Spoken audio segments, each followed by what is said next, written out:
Now, Mike Elko. Let's go rapid fire. We'll have comments along the way introduced. In fact, right now, being introduced as the head coach at Texas A&M after what was a messy weekend with Stoops, right? Looked like Mark Stoops was the guy. Then, the backlash was insane. A&M pivoted.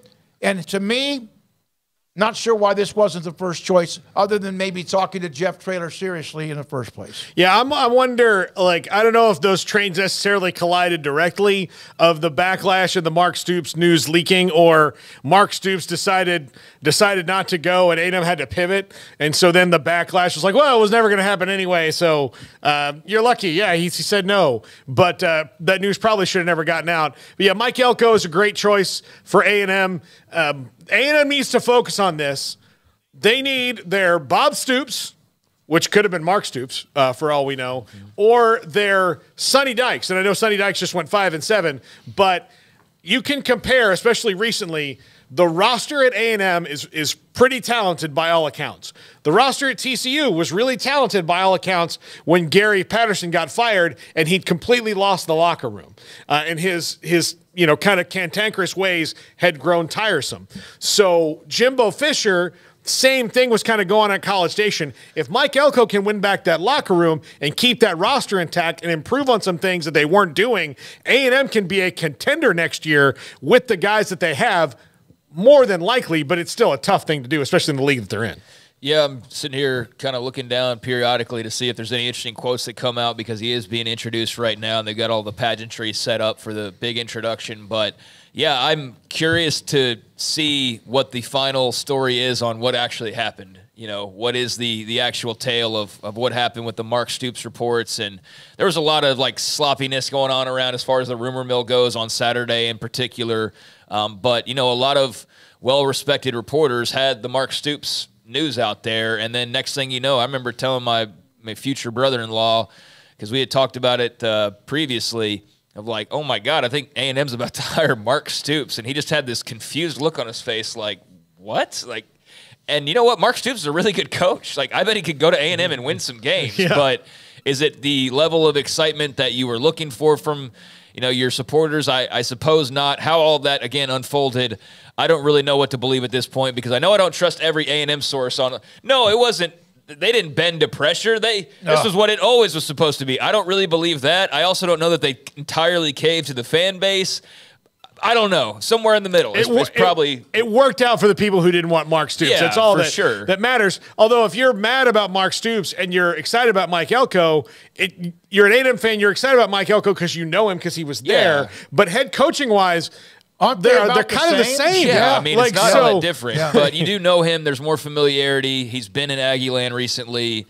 And so there is that. It's like he never left, or he was only gone for a short amount of time, and now he's back where he belongs. So, I mean, I could see how familiarity played into that. But, yeah, I don't think there's a drastic difference necessarily.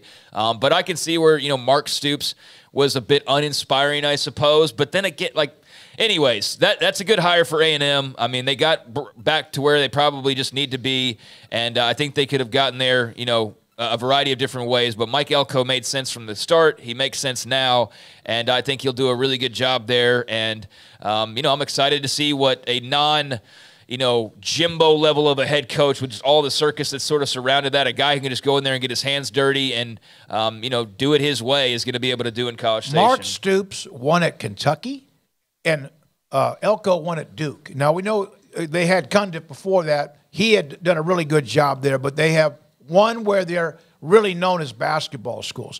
Dana Holgorsen, wasn't sure about this one, done at Houston. He's out. That one, to me, we've talked about this one a lot, is that everything was so chaotic there. They're good, they're bad, they're bad, they're bad, they're good, they're good. Oh, he won 12 games like Aranda did 2 years ago. Yeah, and then here they've transitioned, and it feels like they're kind of on a hilly road all the time at Houston, and they're committed full speed ahead to being a Power 5 school that wins. And even Chris Pesman, that comment he made to us, even in jest when we had him on about maybe one day Dana is tired of NIL and the transfer portal.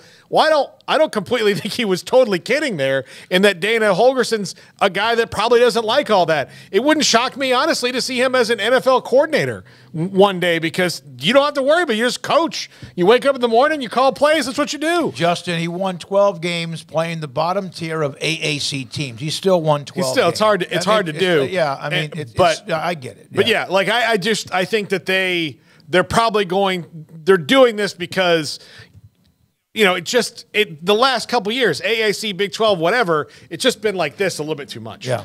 The fan base didn't like him anymore. I think it was pretty clear that fans wanted a change. I guess the administration obviously did as well, and you could feel just sort of the angst that had been building. And even with wins, it wasn't like people were really all that celebratory over the wins, because it was almost like, damn it, he won. Now he's going to, keep himself here for a while. That's kind of how it felt around Houston, and so that's no way to live. And yeah, he won 12 games a couple years ago. That does need to be acknowledged no matter where it happened.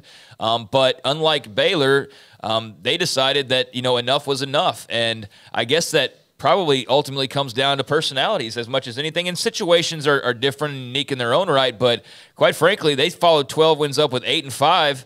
Dave Aranda went 6-7, right? 6-7 after their 12-2. And then this year, Houston goes 4-8, and Baylor goes 3-9. So he was technically a step better in both of those years, and yet he's the one that's on his way out. Much, though, to the, I think, excitement of and enjoyment of a lot of Houston fans out there who were begging for a change no matter how many games were won. So they're getting that change. I was a little bit surprised, but not really, just because, again, it just felt so angsty around him constantly that it just didn't seem like it was long-lasting beyond what he had already been able to do there. And obviously this year was disappointing. You had some good moments, some moments that were nearly great, like the Texas game, but just not enough to make it worthwhile in their eyes to run it all the way back and continue on that path. So, yeah, I'm very excited to see who they go after. There's a lot of names already being thrown out there. And I think a lot of Houston fans and probably administration, no matter how much they believe in their wallets, are pretty glad that a school like Baylor's not jumping into the fray, who would be directly competing probably for a lot of the same candidates. So is this the Jeff Traylor move? Is this, any other number of names that have been mentioned? I don't know, but I'm very much looking forward to this search to see what direction they choose to go, because this is big for them. And this was a rocky year, but they're not going to wait any longer, and I commend them for that. All right, 2 notes, and then one other note, and then we have to break on time to get to Brendan Marcello. Jed Fish, Arizona negotiations and a contract that would make him the highest-paid football coach in the school history. That came from Jason Scheer. Good news for the Big 12 next year. Yeah, absolutely. SMU has signed an extension with Rhett Lashley, a part of the ACC starting next year. They announced a contract extension. They're playing for the American Conference Championship. Hunter Yurachek did them a favor and did not fire Sam Pittman. And then also, yeah, there was that, but also I think too with Rhett Lashley, with that contract, if that was still just regular SMU, I don't think anybody cares too much about that contract extension. But the fact that they are in the ACC moving forward, that makes that a lot different. That makes that a drastically different contract extension versus doing it in the AAC. And by the way, are you going to mention their quarterback? Because that's bummer news for SMU. Preston Stone is out for the rest of the year. Had a great year, and now here they are about to go play for the American title, and they'll be without him. They got a lot of weapons, and Lashley's obviously a good offensive guy, but I hate that for Preston Stone. He was having a really solid season. A great year. And then I'll tease this, that UTSA trying to come up with more money to help fund the football program. They've been doing that now continuously for the last couple of 2 or 3 years. And Jeff Lebby, the head coach at Mississippi State, will get into that and what does that mean.